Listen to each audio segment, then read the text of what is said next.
Hello बच्चों, आज हम लोग नए सेशन में सीखेंगे रिफ्रैक्शन के बारे में, जो कि लाइट का एक नया फिनोमेना है। ठीक है, refraction we are going to discuss about it. What are the aspects, what happens when it passes through glass, prism, etcetera etcetera. Okay, so be ready. Okay, ready everyone? So let's start. Okay, refraction of light. ठीक है, What happens in which is, इस phenomena में क्या होता है, just try to understand. When a light ray enters from one medium, किसी एक medium से लाइट का रे दूसरे मीडियम में ट्रांसफर करता है, देन इसका पाथ क्या होता है, डेविएट करता है। And this phenomena is known as refraction of light. This is what I have drawed here. यहाँ पे यही बताया गया है। Suppose this is a glass slab, okay? This portion is a glass slab. A light ray enters here, strikes that point and deviates its path. Deviation है ना, दिख रहा है नहीं? देखिए, if अगर ये deviation नहीं होता तो ये light ray इस तरीके से पास कर जाता, ये होना चाहिए था इसका actual path, but actually it deviated like this. So क्या है? This is a deviation.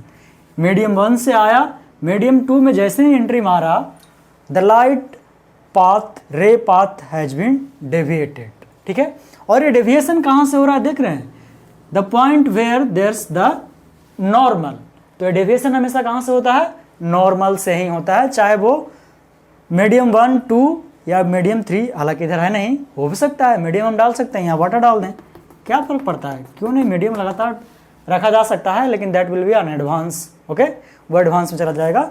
So we are going to discuss just two mediums here. Okay, so the simple definition is, whenever a light ray travels from one medium to other medium and if its path gets deviated, then that phenomena in physics is known as refraction of light. Clear है? इसे लिखें क्या? Okay, तो ठीक है बच्चों, यही है आपका छोटा सा डिफिनेशन। जो बोले थे वही लिख दिए हैं। When light passes from one medium to other या another medium, there's a change of the path of light. Light का path change कर जाता है in second medium. This is called refraction. इसी को हम लोग क्या कहते हैं, refraction. अब इसी को डिस्कशन में, इसी पार्ट में, कि आखिर ऐसा हुआ क्या कि ये लाइट का जो रे है वो अपना पाथ डेविएट कर गया। There should be some reason. Medium 1, medium 2, medium 1 को अगर रेयरर माने, रेयरर मीडियम उसको कहते हैं। अच्छा, उससे पहले डिस्कशन में आपको बताना पड़ेगा कि रिफ्रैक्टिव इंडेक्स क्या होता है। ठीक है, सो ये क्यों हुआ, यहाँ पे टकराने के बाद लाइट रे क्यों मुड़ा नॉर्मल की ओर, अपना पाथ ये रिटेन क्यों नहीं किया। तो this is the one other property of what medium, that is known as refractive index. What we call is refractive index. हम लोग इसे क्या कहते हैं, रिफ्रैक्टिव इंडेक्स। और इसे हम लोग देते हैं a speed of light, a speed of light कहाँ पे, एयर में या तो वैक्यूम में, divided by a speed of light in the medium, यानी जिस मीडियम में हम लोग कंसिडरेशन कर रहे हैं वो विजुअल है। ओके, ठीक है, so this is the reason. ठीक है, ये है वो भाई साहब, ठीक है, जिसके कारण से इस लाइट रे को क्या करना पड़ा, अपने पाथ को डेविएट करना पड़ा, चेंज करना पड़ा। कोई भी क्या करता है, आराम से रहना चाहता है ना, जैसे केमिस्ट्री में आप लोग पढ़ते हैं ना कि एक एलिमेंट क्या है, अनस्टेबल है, then that wants to be in unstable position itself. तो लाइट रे भी यही चाहेगा कि हम जिस रास्ते जा रहे हैं उसी में चले जाएं, हमें कोई परेशानी ना हो। बट जैसे ही वो दूसरे मीडियम में जाता है, उसको रोकने के लिए ये खड़ा हो जाता है रिफ्रैक्टिव इंडेक्स, कि हम तुम्हें आसानी से बढ़ने नहीं देंगे, तुम्हें मेरे बातों को मानना होगा। ठीक है, so this is it. So this is the refractive index due to which the light path gets changed. ये तो है इसका मैथमेटिकल क्या formula. So in normal sense हम क्या कह सकते हैं, ये ठीक है, सिर्फ बताने के लिए, समझाने के लिए कि रिफ्रैक्टिव इंडेक्स किसी भी मटेरियल का ठीक है, किसी भी मटेरियल का, स्पेशली जो यहाँ पे किसका बात चल रहा है, जो लाइट को पास करने दे, ठीक है, एक प्रॉपर्टी है जो कि डिसाइड करता है कि कितना अमाउंट ऑफ लाइट वो पास करने देगा, ठीक है, वो पूरा पास करने देगा या कुछ रोक के रख लेगा, ठीक है, वो डिसाइड करता है ये रिफ्रैक्टिव इंडेक्स। ये सिर्फ समझाने के लिए, but this is the actual point, ठीक है, ये है आपका रिफ्रैक्टिव इंडेक्स। ओके, ठीक है, मूव करते हैं नेक्स्ट। हाँ, वैसे नेक्स्ट मैं क्या बताए थे आप लोगों को कि बोल रहे थे रेयरर और denser, rarer medium, this points are only to be understood, ठीक है, ये सिर्फ समझने का बात है। रेयरर मीडियम, रेयर का मतलब क्या होता है, बहुत ही मुश्किल से कोई भी चीज़ मिलने वाला। तो रेयरर मीडियम हम उस मीडियम को कहते हैं जहाँ पे लाइट का डेविएशन सबसे कम हो, यानी लाइट को डिस्टर्ब करने वाला कोई भी चीज़ ना हो। तो ऑब्वियसली वो क्या हो सकता है, एक तो पहला वैक्यूम, जो कि जानते हैं वैक्यूम में कुछ नहीं होता है, और दूसरा एयर हो सकता है। एयर में पार्टिकल्स तो होते हैं, इनफाइनाइट नंबर ऑफ पार्टिकल्स हैं, but they are very tiny, वो बहुत ही क्या है, छोटे छोटे हैं, ठीक है, तो उसे कहा जाता है रेयरर मीडियम। इसी के साथ आपका एक और आता है क्या, डेंसर मीडियम, ठीक है। इसी के साथ आपको ये भी कंसिडर करना पड़ता है कि डेंसर मीडियम हम लोग किसे कहते हैं। तो डेंस खुद ब खुद अपना डेफिनेशन देता है, यानी कि बहुत सारा लोग एक जगह रहता है तो क्या कहते हैं, डेंस एरिया है। तो यहाँ क्या कहेंगे कि एक ऐसा प्लेस जहाँ की बहुत ही रिफ्रैक्टिव इंडेक्स क्या हो, हाई हो। तो यहाँ हम रिफ्रैक्टिव इंडेक्स के टर्म में अगर बात करें, सो रेयरर मीडियम उसे कहेंगे जिसका रिफ्रैक्टिव इंडेक्स, इसे म्यू से डिनोट करते हैं, उसका क्या हो, बहुत ही कम हो, ठीक है, बहुत ही कम हो, उसको कहेंगे क्या, रेयरर मीडियम। और जिसका म्यू एयर से ज़्यादा हो, ऑब्वियसली म्यू ऑफ एयर, उसे क्या कहेंगे कि हम लोग वो क्या है, डेंसर मीडियम है। So this is just for your information कि रेयरर मीडियम होता क्या है, डेंसर मीडियम होता क्या है, क्योंकि इसी से रिफ्रैक्शन ऑफ लाइट का जो फिनोमेना है इसी के कारण ही एक्सप्लेन हुआ, ठीक है, नहीं तो आराम से रिफ्लेक्शन हम लोग पढ़ रहे होते। Okay, clear now, okay fine, अब आगे बढ़ते हैं। अब इसी का डिस्कशन को आगे बढ़ाते हैं। ये तो क्यों रह गया अभी भी, ठीक है, इसीलिए कि इसी पे डिस्कशन आगे बढ़ना है। अब मान लेते हैं कि ये जहाँ से हमारा रे आ रहा है लाइट का, वो क्या नहीं लाइट आ रहा है, वो है ऑप्टिकली रेयरर मीडियम, ठीक है, और जिसमें जा रहा है वो ऑप्टिकली डेंसर है।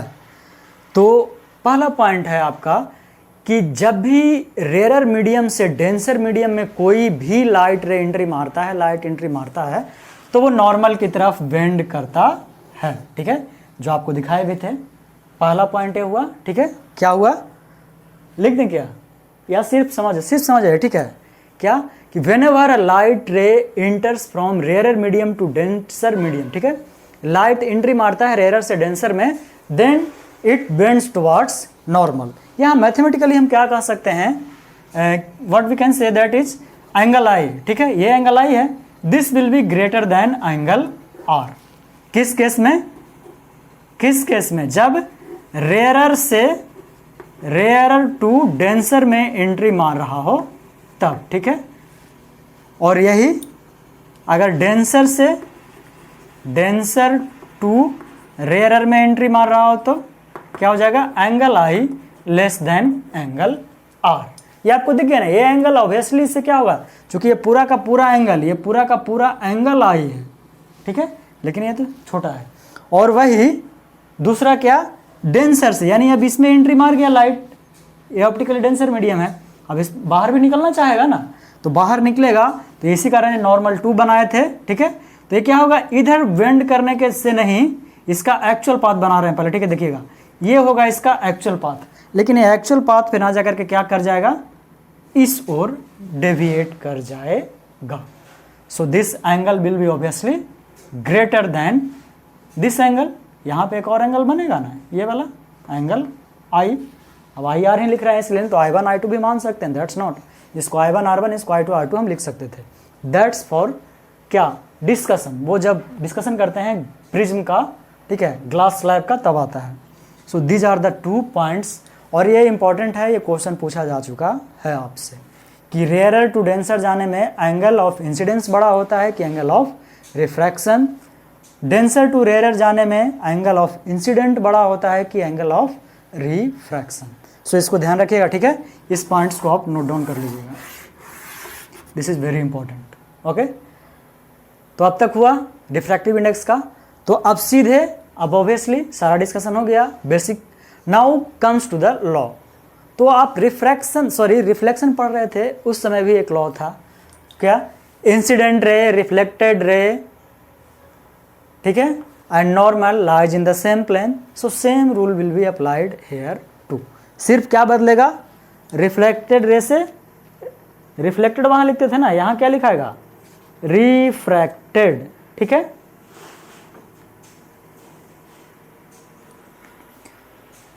कोई दिक्कत नहीं इसमें, इसे भी लिखें क्या? ठीक है, देख लीजिए क्या? लॉज, ऑब्वियसली किसका? Laws of refraction. The first law says, first law क्या कहता है? The incident ray refracted ray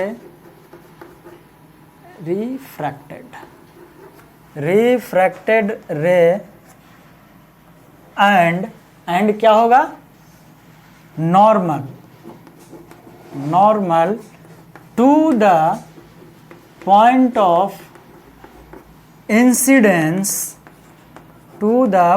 of incidence lies in the same plane, ठीक है। कहाँ पे? एक ही प्लेन में होना चाहिए, जो कि आपका ऑलमोस्ट ऐसा ही रूल था, बस रिफ्रैक्टेड के जगह रिफ्लेक्टेड था रिफ्लेक्शन में, ठीक है। So this is the first law. And second, एक और लॉ है इसके लिए, क्या था second? It was given by the scientist named Snell's, his name itself was what? Snell's. What is said? The sine of, ठीक है, listen it carefully, the sign of angle of incidence to the sign of angle of refraction will be always constant, and a term has been further named as refractive index. Okay, so that is the second law, ठीक है। so what was that? The ratio of sine of, SIN लिख रहे हैं, वैसे SIN लिखाएगा या नहीं लिखाएगा? ठीक है, ऑब्वियसली लिखा जाता है। Sine of the angle of incidence भी लिख सकते हैं incident, but incidence more precise लगता है, ठीक है। क्या बोले दूसरा? To incidence to the sine of angle of, obviously what it could be? Refraction is constant. यही बोल रहे हैं ना, क्या होना चाहिए? कांस्टेंट होना चाहिए, इज कांस्टेंट। और किसके लिए? For a given pair of medium, pair of, आपको मीडियम के ना जगह मीडिया लिखा मिल जाता है। So this was the two law that governs what? Refraction of light. Okay, यहां तक कोई दिक्कत? यहां तक कोई दिक्कत नहीं है? तो इस लॉ को, इसको तो उतार ही लेना है, इस लॉ को जरा हम लिख रहे हैं, इसके लिए इसको मिटा रहे हैं, ठीक है। What it said? Sine of I divided by sine of R should be a constant, and further that has been named as the refractive index. This is what all about refraction of light and its law. ये हुआ इसका पूरा basic. अब इसी का application पढ़ना है, यानी कि प्लेन क्या हो जाएगा? अब स्फेरिकल लेंस में कैसे इसका यूज करते हैं, क्या क्या फेनोमेनाज है जो इससे रिलेटेड है, this all has to be discussed further. Okay, so got it, fine. ठीक है, यहाँ तक कोई दिक्कत नहीं है। और उसी को क्या कहते हैं, Snell's law, sine i by sine r, वो क्या होगा, म्यू के बराबर। और किसने कहा था, स्नेल्स लॉ। ठीक है, यहाँ तक कोई दिक्कत?